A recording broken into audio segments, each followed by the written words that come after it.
Bahasa penangkan corak batai batai lemuri. Jadi di Aceh ada tiga heboh tipe batai nisan. Samudra Pasai, Lemuri dan Bandar Aceh Darussalam. Ya no, hanya corak-corak batai lemuri. Jadi tiga tipe nisannya dengan rentan waktu yang berbeda. Dengan kita pilah-pilah ya, Samudra Pasai, Nawatero, setelah Lemuri dan Bandar Aceh Darussalam.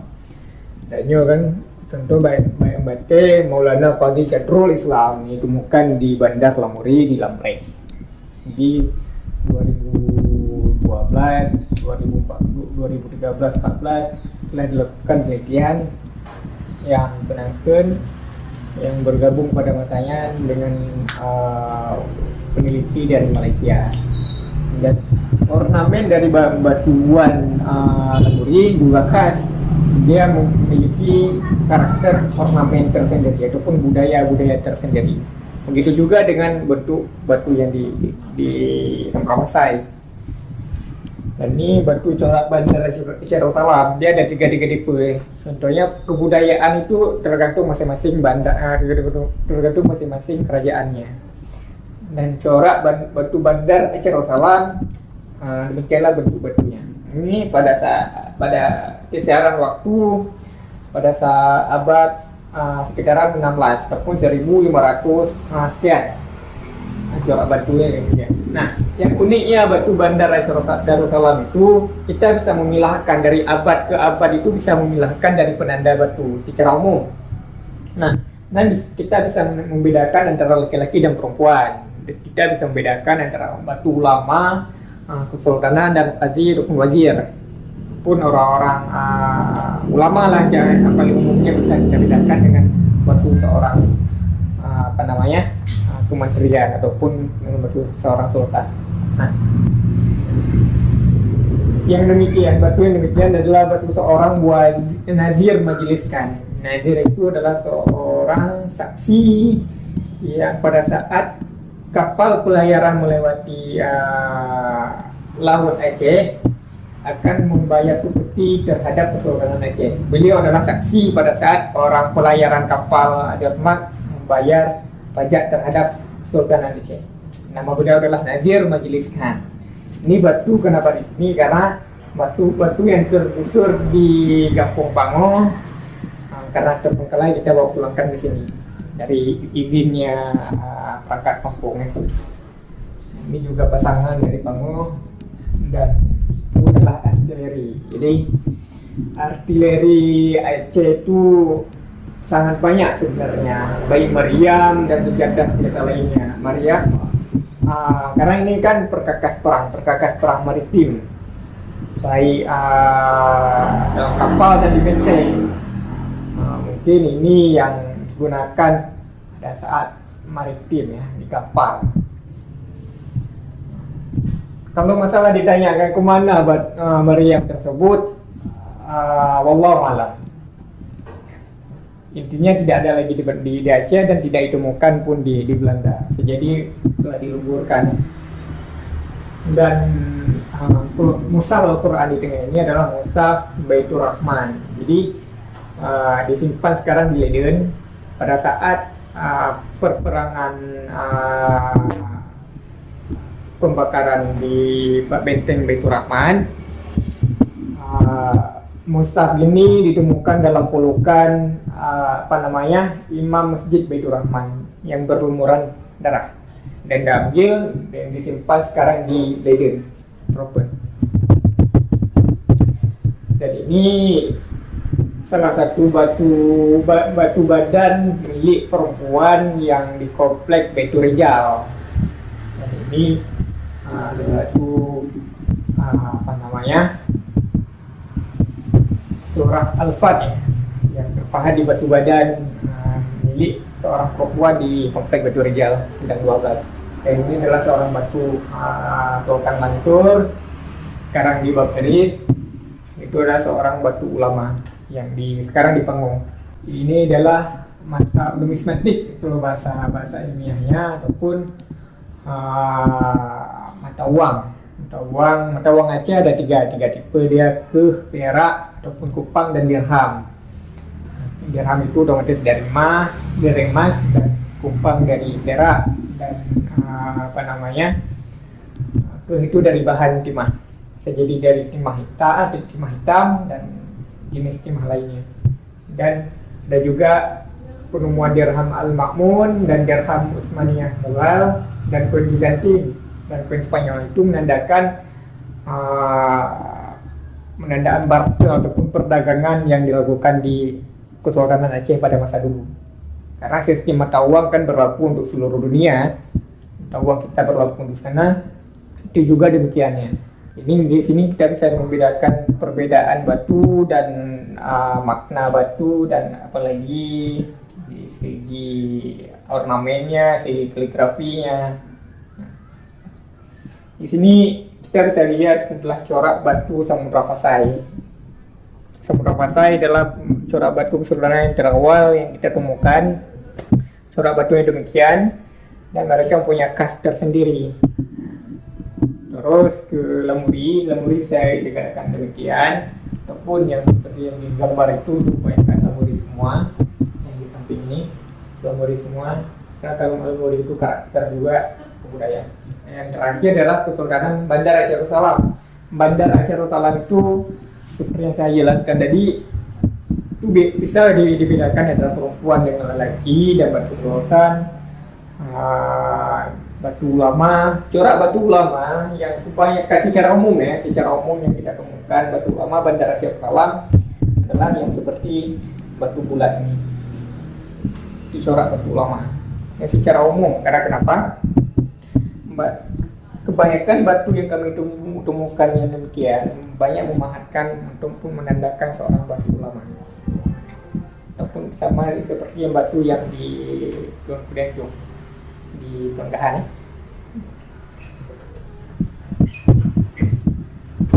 Nah, contoh perbedaan antara batu perempuan dan laki-laki, nyatanya kalau Bandar Aceh Darussalam batu perempuan itu bersayap secara umum, dan batu laki-laki bisa kita lihat yang seperti yang batu di jerat seorang penghulu, bukan di bangkai lancang ataupun belang bintang yang besar. Dan kalau masalah nisan dari Aceh Darussalam ini bisa kita pilah-pilah antara abad per abad ya. Karakter batu ini abad berapa, kalau batu demikian abad berapa itu bisa. Kalau ini lebih ke abad 16 ataupun 1600. Kalau itu juga abad 16, ini juga abad 16 itu kebanyakan, ini sangat sedikit kita fragmentkan. Kalau ini meriam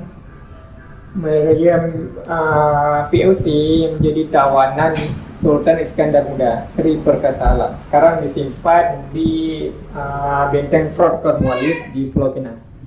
Jadi kenapa sekarang memilih meriam VOC? Sudah di tangan, itu kan tawanan, rampasan perang. Sekarang disimpan di Pulau Pinang. Karena ini ada bumbutan Arab Melayu, tulisan tawanan Tuan kita Sri Sultan Perkasa Alam Johan Berdaulat tak kalah memerintahkan orang-orang kaya Sri Maharaja akan panglima dan orang-orang kaya Laksamana, orang kaya Raja Lila Wangsa dan mengamuk ke Johor. Wallahu a'lam. Kuraban ya. Ini kalau kembali ke arsitek kayu, kita kebanyakan mempunyai rumah Aceh dan masjid tua dulunya. Rata-rata rumah Aceh menggunakan seni ukir di bagian arsitek rumahnya. Begitu juga dengan masjid. Masjid itu dari kayu dan hasil dari masjid semua. Ukiran yang arsitektur itu seni ukir yang dikeluarkan di masjid tua. Masjid tua nih, bukan masjid sekarang yang permanen, masjid tua. Masjid Dapuri, ini dari PD, khazanah dari PD juga. Yang di atas ini juga dari PD.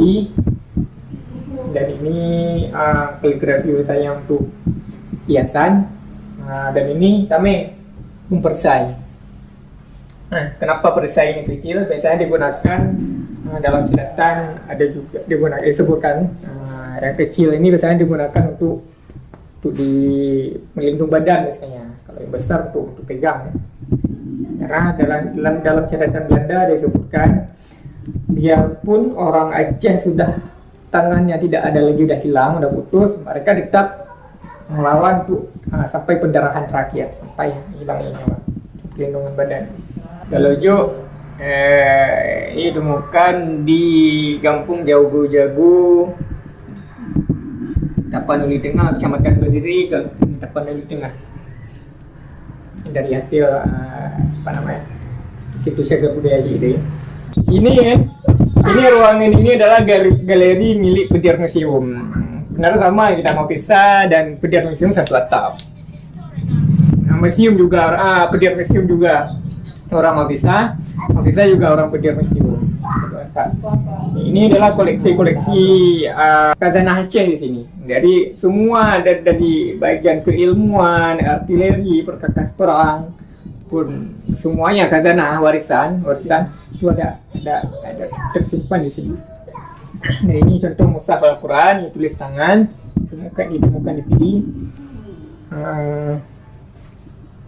Ada juga beberapa perkakas perang, artileri, dan ini adalah panyot. Saya dikatakan ini panyot 7 mata, bahannya dari Kuningan.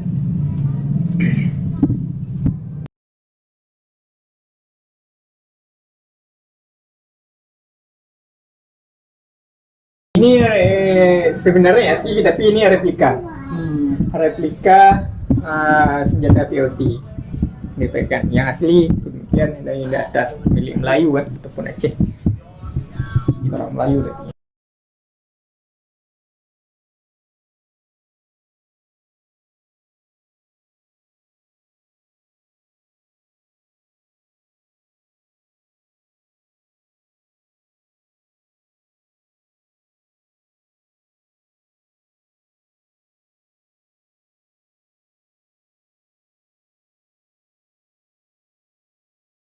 Perisai yang dipegang di tangan biasanya yang kayak gitu, yang seperti yang di foto. Bandar yang disebutkan Pantai Barat itu mulai dari Ilhong sampai ke Singkil ataupun ke Barus lah istilahnya. Singkil lah, Tromon. Jadi masih ada beberapa yang digunakan, tapi kebanyakan sudah hilang, sudah tidak lagi digunakan. Contoh yang masih digunakan sekarang Bandar Regah Lamno, Calang itu masih digunakan. Bandar Bubun, Kepala Bubun, dan Susuk masih digunakan juga. Ada Susuk dan Pangkalan nelayan masih digunakan, makanya di tempat yang sama, di tempat bandar-bandar sebelumnya. Di Ilhong, Bandar Salun yang di Ilhong itu sebelum tsunami masih digunakan. Sekarang sebenarnya masih tempat yang sama, tapi sudah hancur bangunan-bangunannya. Bandar itu karena kan sistem dulu maritim. Bisa kita katakan kalau sekarang kan terminal itu kan sistem bandar-bandar pelabuhan kota-kota kecil, berarti bandar itu kan kota. Setiap daerah, setiap bandar kan ada penguasa tersendiri. Jadi sekarang kita di Bandar Aceh ini kan Kesultanan Bandar Aceh Darussalam. Di bawah itu kan wazir. Di bawah wazir itu kan bandar-bandar. Bandar-bandar itu istilahnya ulai-ulai balang. Ulai balang per daerah-daerah itu mereka yang kuasai. Karena ada ulai balang, ada wazir itu tingkat kementerian. Ada juga Syah Bandar.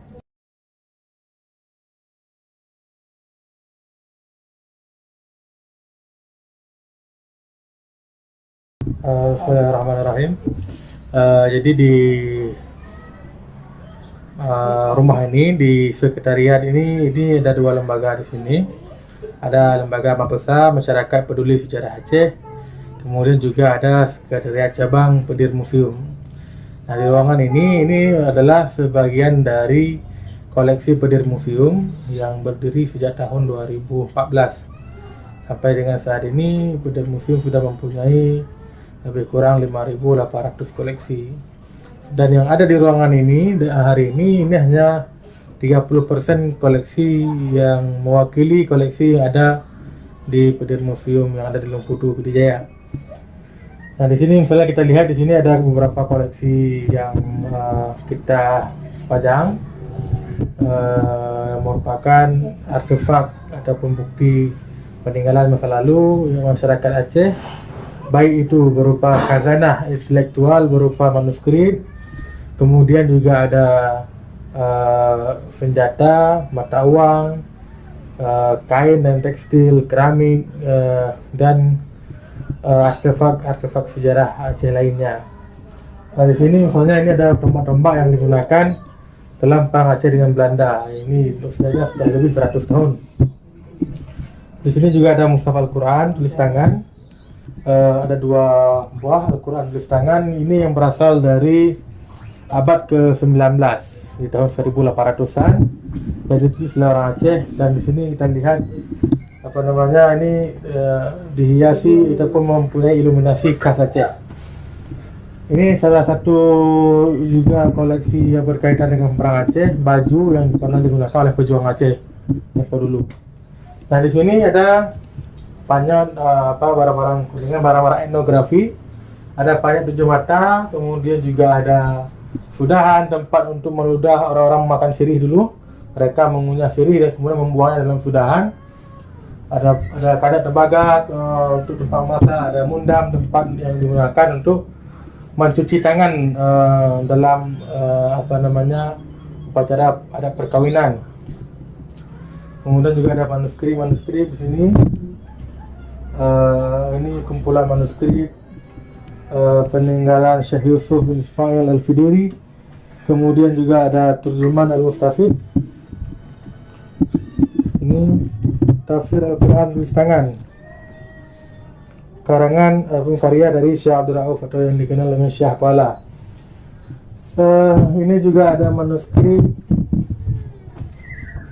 Surat Al-Mustaqim, kitab fikih pertama dalam bahasa Melayu, karya Nuruddin Araniri.